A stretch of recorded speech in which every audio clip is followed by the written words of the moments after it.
parlais, c'est le début des cours remercier d'être là et remercier l'UNESCO pour cette opportunité de discuter avec nous des questions du langage. C'est vraiment une opportunité adorable parce que dans toutes les institutions, je n'ai pas j'ai essayé de travailler avec ce virtual sur des questions de psychologie numérique ou électronique. Je n'ai pas trouvé, ou l'UNESCO, c'est la première institution que j'ai trouvée qui était disponible pour parler de la technologie et des communautés et des gens et des processus ouverts à la discussion et pas figé sur la nécessité de la production. Même si c'est la production, la manufacture de discipline, d'un logiciel, parce que à l'université, on est quand même un peu toujours occupé avec l'aboutissement d'un produit. Et pour faire cela, c'est difficile de parler des questions qui sont complexes, comme a dit Claude Menezes.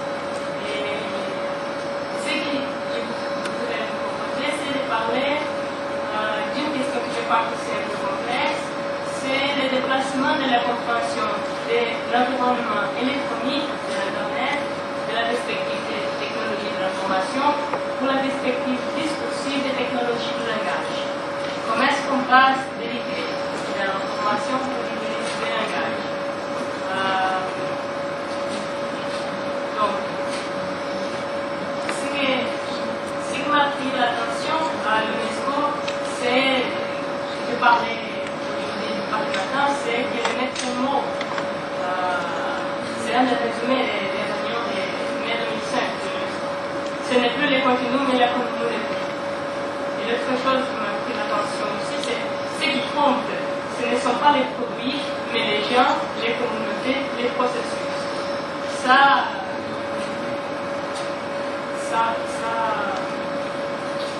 Cette affirmation-là me montre notre possibilité de penser ces procès publics, communautaires qu'on est en train de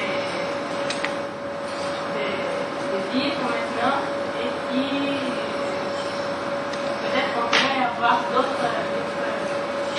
voies.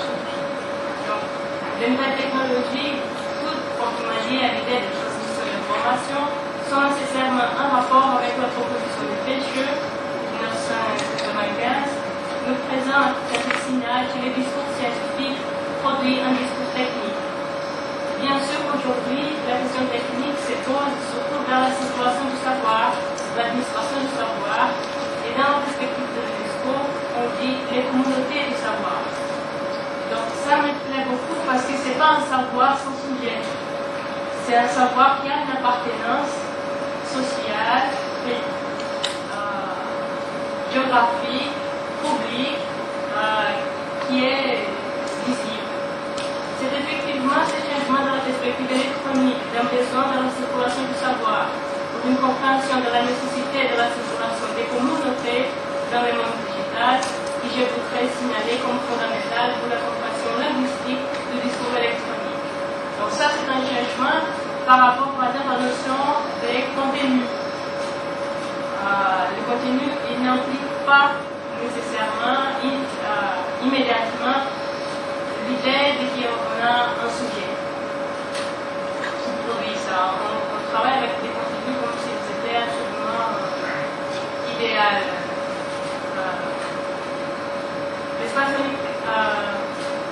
L'espace électronique, considéré comme espace dédié à la pratique de l'interprétation, a quelques éléments constitutifs que je vous indique comme importants pour cette réflexion, pour ce déplacement de point de vue. La première, c'est la circulation massive des sens pour cette possibilité.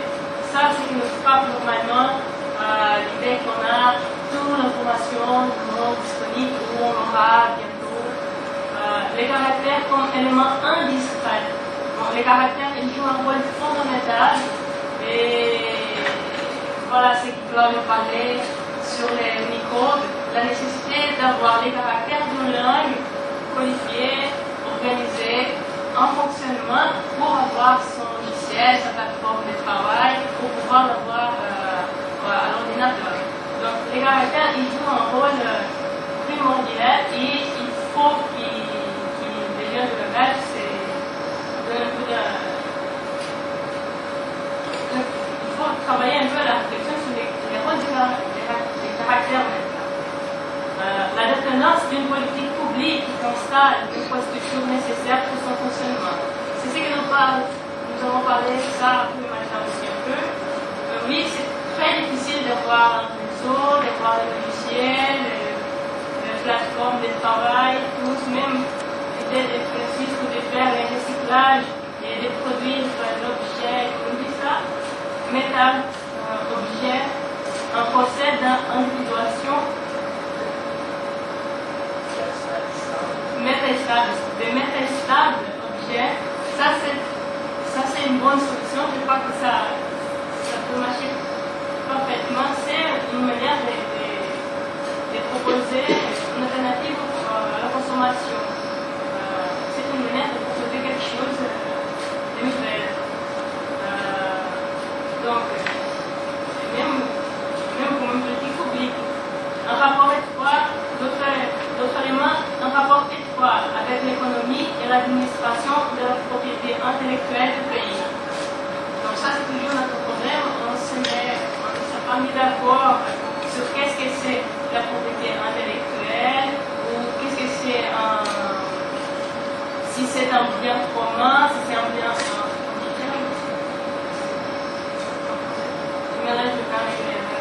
si c'est un bien commun, si c'est pour l'individu, si c'est social, si c'est national, si c'est quelque chose d'une communauté du langage.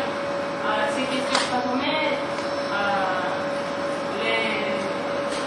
les informations ou les textes dans le réseau, ces questions, elles se posent. Comment est-ce qu'on va gérer ça? À partir de quelle voie? D'autres questions sur l'appropriation par une communauté de la possibilité d'interprétation des choses du monde par les biais électroniques. Ensuite, toujours les moyens, les conditions de production, ou je dirais l'instauration et l'occupation de la superficie discursive électronique par une communauté langagère.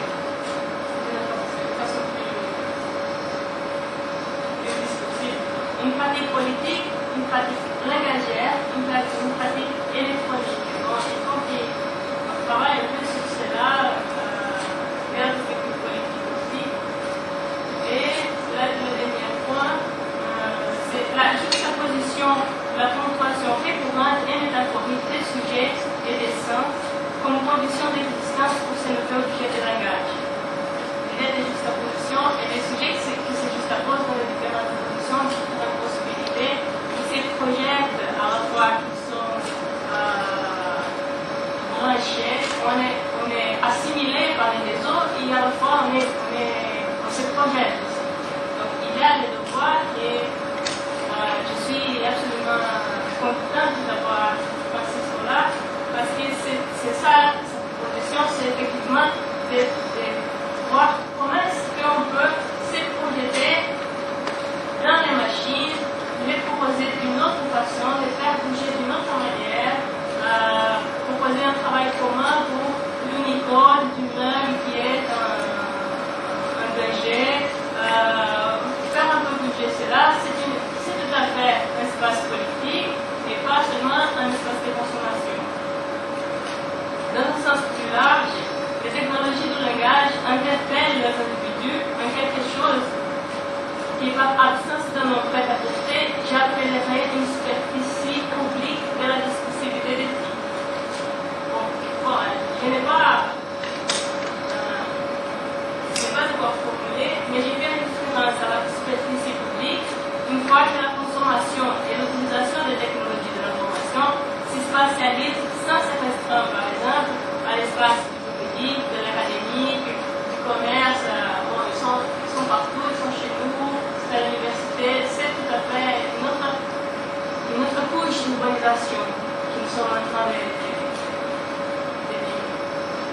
Ensuite, parce qu'il s'agit d'une pratique qui se spécialise exclusivement par rapport à l'investissement économique et politique vers l'accessibilité et l'échange d'informations, ce qui dans notre société peut être considéré comme dimension publique. Nous avons besoin d'une politique pour avoir ces niveaux-là de communication. Sinon, une personne individuellement, elle ne peut pas produire, construire un réseau, utiliser un réseau informatique. Quand on pense aux technologies à partir de l'analyse du discours, ça c'est un rapport théorique, il est nécessaire de penser les discours électroniques, le savoir scientifique, c'est le déploiement administratif et la circulation et l'évidence des sens et de ces pratiques dans l'espace public. De cette façon, nous comprenons la production technologique disponible aujourd'hui comme un langage dans l'espace public, ou peut-être une possibilité de langage dans l'espace public. Ce n'est pas le cas de dire que la technologie de l'information est ce langage.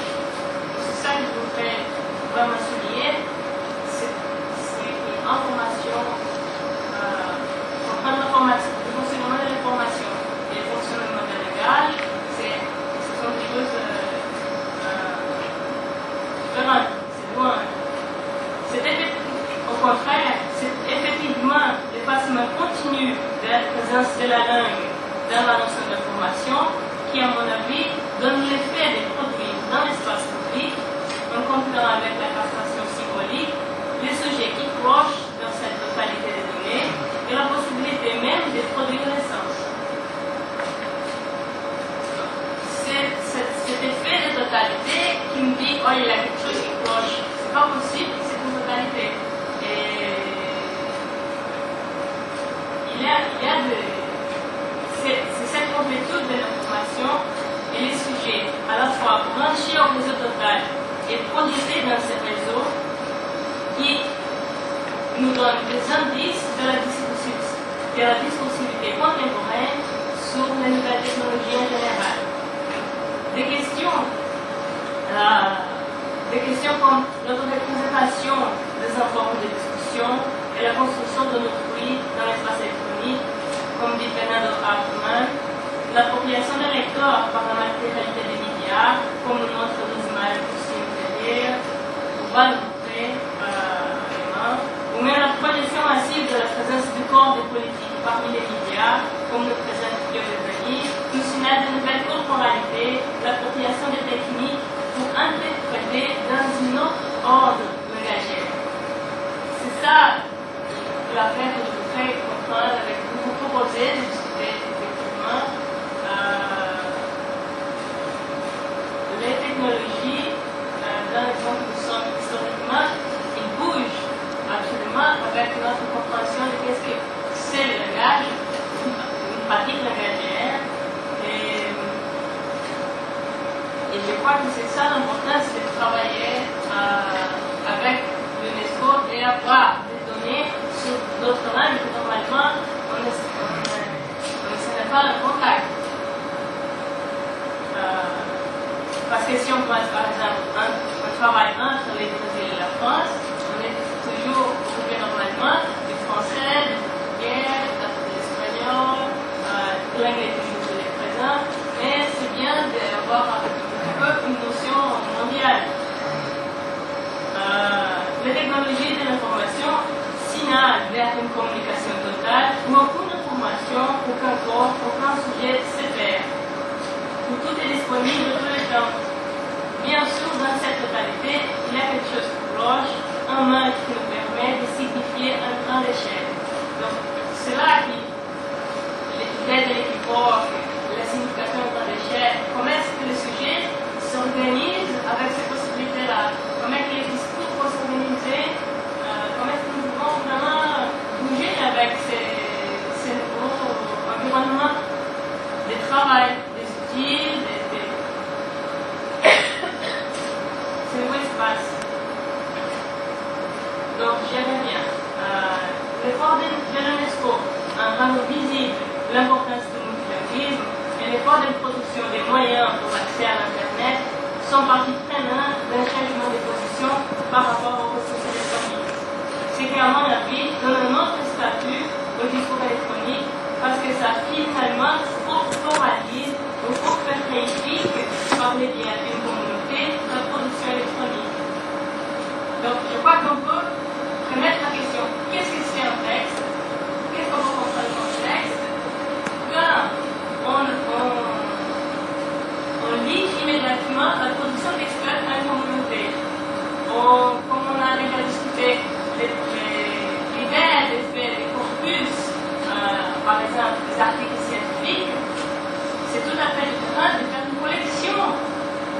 travaux scientifiques. C'est tout à fait différent de construire une bibliothèque. Et complètement différent si on dit qu'il y a une communauté qui produit ces genres de textes, donc si on l'appelle science ou non, ça c'est une autre type de question, mais il y a une production intellectuelle d'une communauté disponible. Comment est-ce qu'on va travailler avec ça? Politiquement, c'est tout à fait une autre question, mais si on travaille comme si c'était seulement des données, sans communauté, sans les gens, sans la matérialité réelle, parce que sans l'histoire, ça devient absolument difficile de gérer. Donc, on s'aperçoit qu'il ne s'agit pas d'un individu, mais en fait d'une communauté langagière en fonctionnement à l'Internet. Ça change l'idée d'auteur, de propriété intellectuelle. C'est une occupation publique, c'est la production textuelle, l'interprétation, la signification, c'est une occupation publique, c'est une occupation communautaire d'un outil linguistique, une occupation communautaire du discours électronique. C'est un territoire. Cette perspective a une forte affinité avec la notion de discours comme nous la travaillons, et à mon avis est signe d'un dépassement politiquement intéressant du réseau de l'information pour les réseaux de la communauté. Voilà une formation petite, élégante, qui nous permet de faire avancer ensemble dans notre réflexion les éléments outils, histoire, langage et sujet. Ça c'est très important, ça nous aide beaucoup. Normalement, quand je travaille, les travaux en laboratoire, à cause de la discipline, ils dépersonnalisent la production textuelle, la production scientifique. Et ici à la maison, je crois que c'est très intéressant d'avoir cette possibilité de penser à l'outil, à l'histoire, à langage, au sujet, à notion de nation, à notion de communauté langagière. Ça nous permet possible de penser tout cela ensemble. Effectivement, les spécificités ici font partie de l'histoire, nous interpellent et nous constituent parmi les relations des sens dans les possibles de notre réalité. Je dirais qu'il comprendre les sujets globalisés, les sujets idéaux d'aujourd'hui, à partir d'une perspective discursive, et comprendre comment se produisent les effets des sens dans les pratiques des technologies du langage. Donc, en fait, ces effets des sens, nous avons deux grands endroits qui c'est oui, on consomme, ou non, on essaie d'accumuler avec cette production qui est langagière. À partir de la notion de discours, si nous refusons l'évidence d'une traduction d'un discours à l'autre, par exemple, d'un discours papier à un discours électronique, en les concevant à partir d'une discipline d'interprétation, la technologie du langage s'organisera comme un effet de stabilisation de ce que nous comprenons comme langue imaginaire. Bon, langue imaginaire, c'est une notion de Biolandi qui est proposée souvent. Ce sont des langues de système, normes, coercion, les langues de constitution ahistorique, construction. C'est la systématisation qui fait qu'elles perdent la fluidité et se fixent dans la langue imaginaire. Bon, en português, ça donne. São as línguas sistemas, normas, coerções, as línguas instituição ahistóricas. Construção. É a sistematização que faz com que elas percam a fluidez e se fixem em línguas imaginárias. Ainsi, nous pouvions dire que a technologie du langage est produite par les langues imaginaires. Dans l'effet fantastique et salutaire de stabilisation des formulations et dans la possibilité de découverte de significations intangibles que nous comprenons, c'est que nous comprenons la possibilité d'une société de savoir. Donc, qu'est-ce que ça veut dire? Il faut travailler une politique pour cette langue. Je ne voudrais pas parler de logiciels, des plateformes de travail, parce que sinon, on pense que c'est une discipline qui ne nous concerne pas. Je voudrais m'approcher de cette production comme on s'approche de la production d'un texte, comme on s'approche du langage. Les nouvelles technologies, les technologies de l'information, sont un produit de l'imaginaire, langage de programmation, et fonctionnent dans une autre ordre matérielle. Elles stabilisent l'essence de l'information et le besoin d'avoir accès à l'information en grande quantité. C'est un autre registre sur lequel on écrit encore d'autres textes avec d'autres langues imaginaires qui nous appelons logiciels. Donc, nous avons une première couche qui sait exactement avoir l'Unicode. Après l'Unicode, on a une autre couche qui c'est la plateforme de travail. Après cette plateforme de travail, c'est aussi des textes. C'est un autre type de texte, mais c'est aussi de l'écriture. Après, on a les logiciels, après, on a l'utilisateur qui travaille dessus. On a des couches et des couches de textes.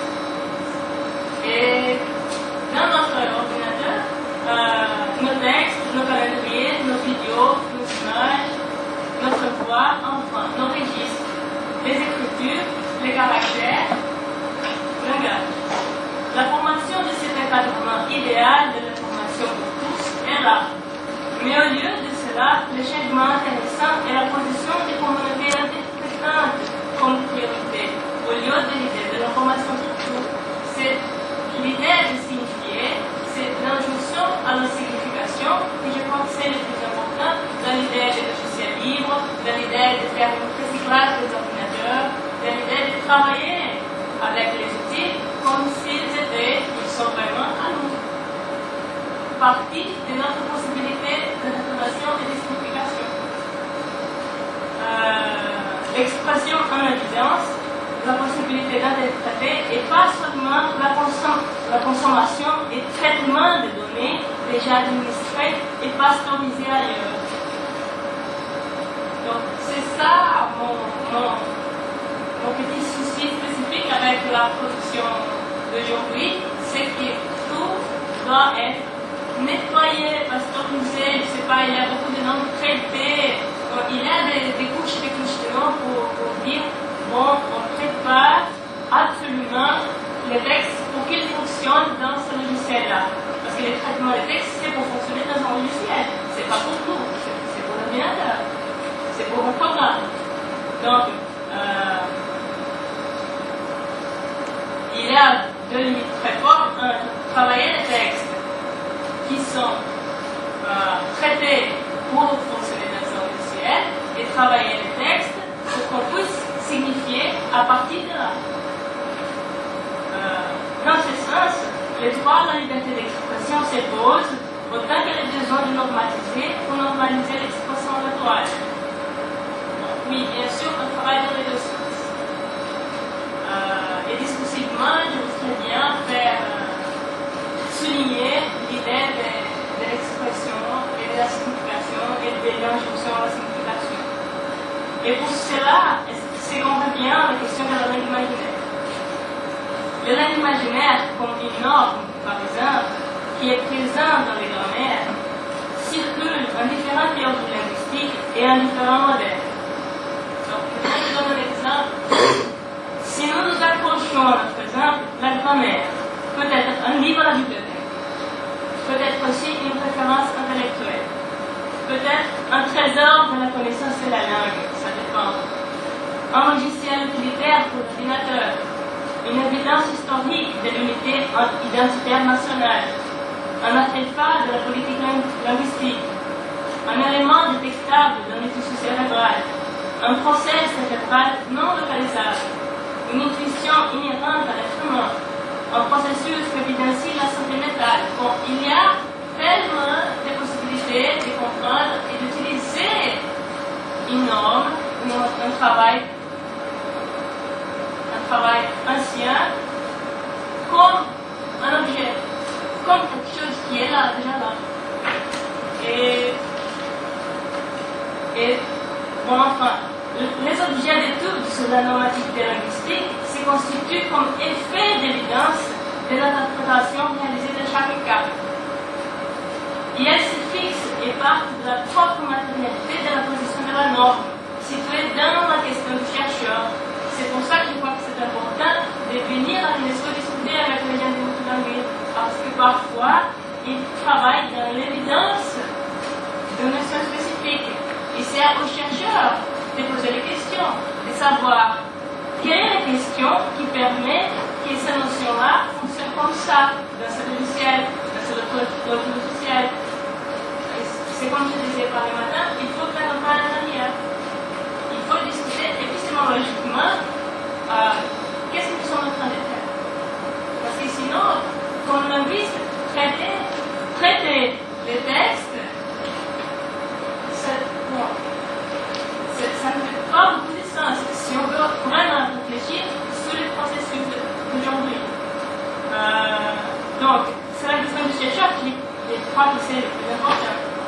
Et c'est cette question qui permet une discussion sur la nature de la norme comme objet réel, déjà ancré à l'institution que ce fonctionnement discursif produit et que les produit. Nous savons que ça marche dans les deux sens. Qui est un sens où ça nous amène à considérer que la place de la matérialité du sens est un type de réel, à partir d'où la science, les administrateurs, la société, ou même les sujets urbains peuvent organiser et produire connaissances, analyses, artefacts, outils qui après pourront fonctionner comme évidence réelle dans l'espace public et en institution. Donc, c'est pour ça que je crois que le rôle de cette réflexion est fondamental et qui m'inquiète un peu, par exemple avec la présentation du monsieur de la CENTA qui parle de cet codage digital pour peut-être si on pourrait en discuter plus tard, mais même je vous inviterai déjà pour venir discuter avec nous qu'est-ce que ça donne en fait, comment est-ce que ça marche. Parce que pour la présentation, je crois que c'est très bien, mais je voudrais donc connaître les fonctionnements et les méthodes. Parce que, oui, ça m'inquiète quand même. Et bon, on continue. Fondamentalement, il modèle aussi, les artefacts modèlent aussi l'affiliation possible du citoyen de la perspective électronique, modèle la possibilité de façon de comprendre et de se bouger par l'espace électronique. C'est dans cette discussion-là que nous rencontrons les questions des propriétés intellectuelles, logiciels libres, etc. Et encore, nous rencontrons les perspectives de l'UNESCO dans son cadre de discussion. Un des petits résumés. Ce qui compte, ce n'est pas les produits, mais les gens, les communautés, les processus. Voilà, c'est les processus discursifs, les processus intellectuels, les recherches, les bases épistémologiques, les choix politiques. C'est ça qui compte de comprendre pourquoi est-ce qu'on utilise ou n'utilise pas un outil. Je crois que c'est ça le rôle des chercheurs, de poser ces petites questions qui sont complexes parce qu'on a une force économique incroyable. Il y a, bon, nous savons très bien la situation historique, mais quand même, c'est la réflexion qui peut ouvrir des espaces de compréhension de ces processus-là. Et j'ajouterais que dans les cas d'éthique et des sociétés de savoir, quand on parle des gens, des communautés et des processus, on parle du langage, des possibilités d'interpréter le monde dans une nouvelle langage. C'est un nouveau genre d'écriture, de lecture, bref, l'interprétation que la discursivité électronique nous permet. C'est une autre façon de signifier. Il pensait l'idée de société qui signifie d'une autre façon me semble plus productif que penser qu'il y a des textes partout, c'est une inondation de textes, et qu'est-ce qu'on fait avec cela? Je crois que c'est tout à fait... L'idée de l'UNESCO me plaît beaucoup. Dans ce sens, par exemple, les points de culture, initiative du ministère de la Culture brésilien, je vais vous dire, on a un point de culture à l'interne avec la coordination de la professeure Juliette Mouza. l'installation de l'Internet à l'Amazonie. Je pourrais apprendre Francis nous parle un peu de cela. Ce sont des conditions de possibilité d'interprétation, de signification que seulement la politique publique peut promouvoir à une grande échelle. Et aussi, je voudrais ajouter, par exemple, Microsoft, elle va dédier les prochaines 10 années à travailler sur la voix. Par exemple, qu'est-ce que ça veut dire? Que nous aurons une possibilité d'échange de voix maintenant sur le web.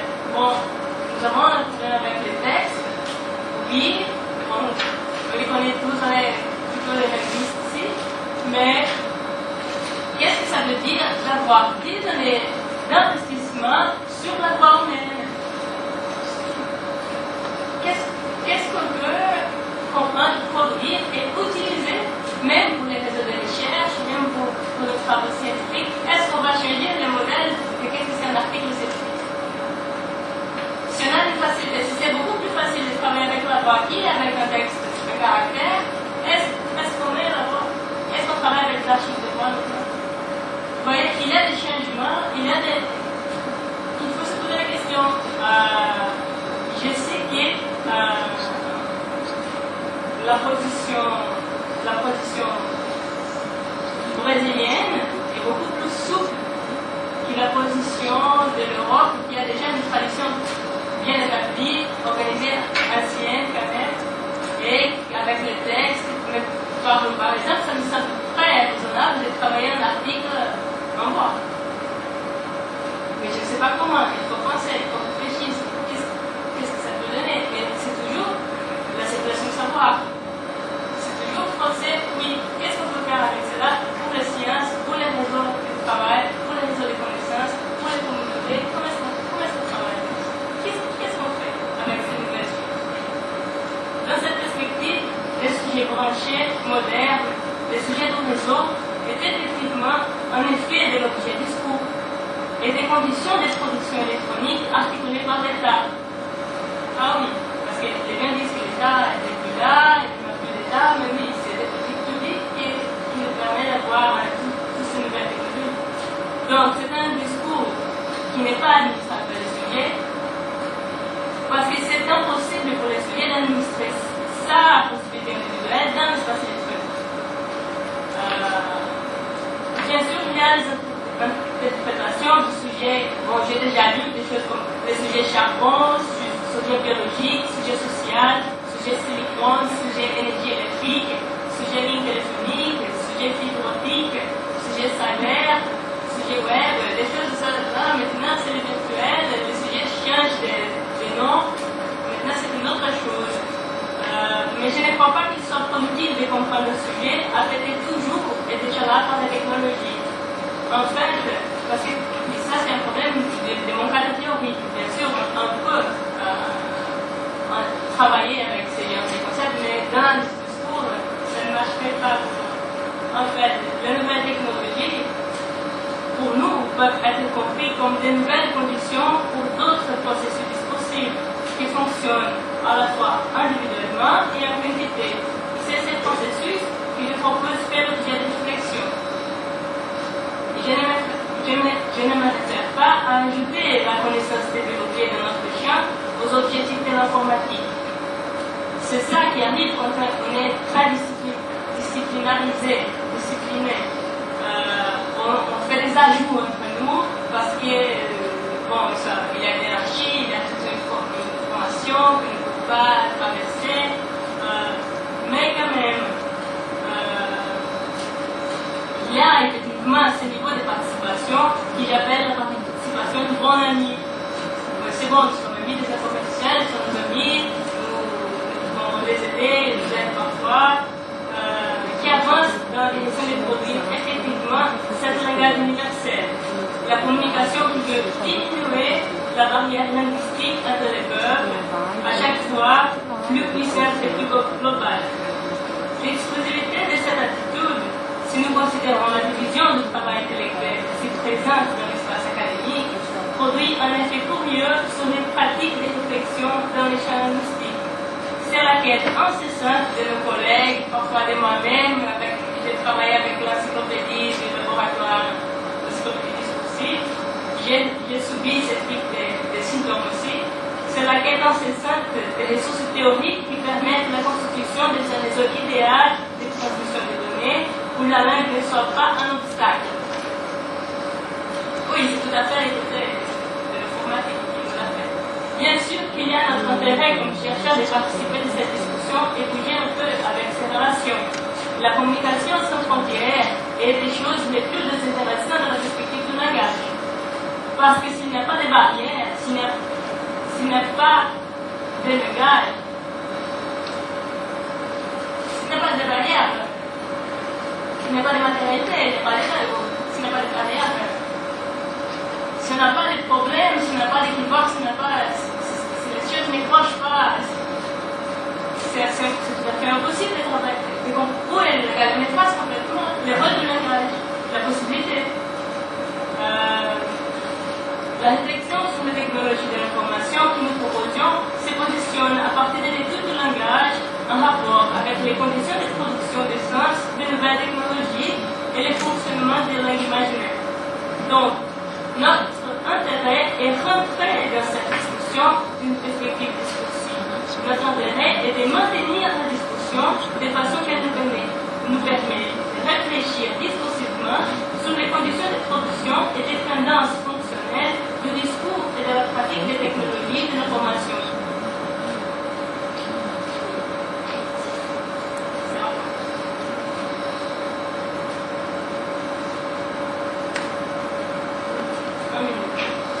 Les nouvelles technologies ont comme un de ses fonctionnements fondateurs la notion d'interactivité, qui je comprends comme la pratique de juxtaposition des systèmes qui par la transmission de l'information, ou bien la juxtaposition, la ponctuation récurrente et métaphorique des sujets, des dessins et la condition d'existence de ce nouveau objet de langage. La possibilité de la périphrase, pensée comme juxtaposition linguistique dans une ponctuation discursive. C'est une superficie langagière disponible pour la circulation des sens et des sujets urbains. Par contre, il ne s'agit pas seulement et simplement de l'individu. Il s'agit d'une communauté, d'une langue, d'une culture qui doit trouver parmi les moyens électroniques disponibles une façon de se dire, de s'entendre, de fonctionner. Pour cela, il est possible, à mon avis, c'est la métaphore. C'est dans les gestes métaphoriques que les communautés peuvent apparaître et naître électroniquement. Les nouvelles technologies, dans cette perspective, produisent à la fois sujet de réalité comme un but en soi-même, un but linguistique, la possibilité de juxtaposition métaphorique qui permet de procéder de signification multiple. Cet enjeu fonctionne sur l'évidence et la garantie que les changements est pour le mieux. Un nouveau logiciel est le mieux que l'intérieur, peu de possibilités. Et c'est toujours la juxtaposition métaphorique. Dans toutes les couches, on a cet effort de la métaphore qui peut fonctionner aussi comme consommation. Voilà ma perspective discursive, qui c'est surtout un jeu de langage sur le langage. C'est un type de rattrapage du monde, du sujet sémantiquement stable, du sujet capable de se dire en différentes nouvelles versions simultanément, la juxtaposition métaphorique productrice d'une nouvelle